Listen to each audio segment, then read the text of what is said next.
Ma mère avait raison. Alexandre Jardin. Le manque. Enfant, je croyais que les femmes ne mourraient pas, que cet inconvénient de la vie était réservé aux hommes. Je t'imaginais donc exempté de trépas.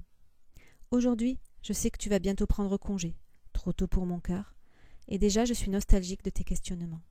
Peut-être est-ce cela, éduquer ces enfants, les rendre fous de vie, agir de manière à leur poser des questions vastes tout au long de l'existence, agrandir sans cesse leur sort de ces interrogations tempêtes qui interdisent de s'éteindre dans la torpeur du quotidien et de se calcifier. L'être mystérieux que tu as su sécréter, élaborer en toi, est un être question. Tu n'as jamais été une femme rassurante, mais bien une femme question, de celle qui, engagée dans le feu des sentiments et des métamorphoses risquées, empêche de penser la vie de façon stable et casse-pied. Un jour que je me promenais avec toi dans la campagne de Verdelot, au bord du petit Morin en direction de Villeneuve-sur-Bello, nous sommes entrés dans un ancien moulin abandonné dont la porte avait été fracturée. Je devais avoir 7 ou 8 ans.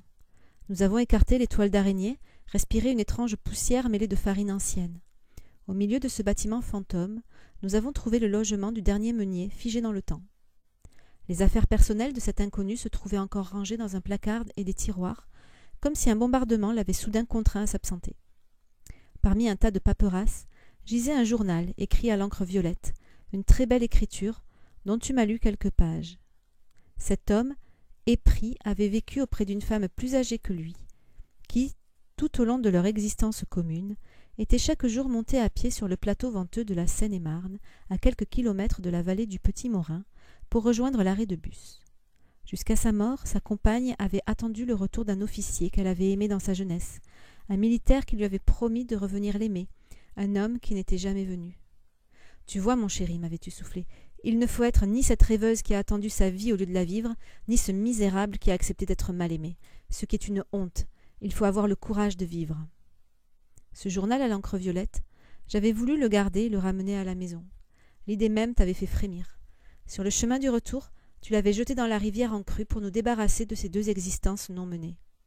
Merci de m'avoir donné plus que la vie, le courage de vivre, le goût farouche de l'intrépidité.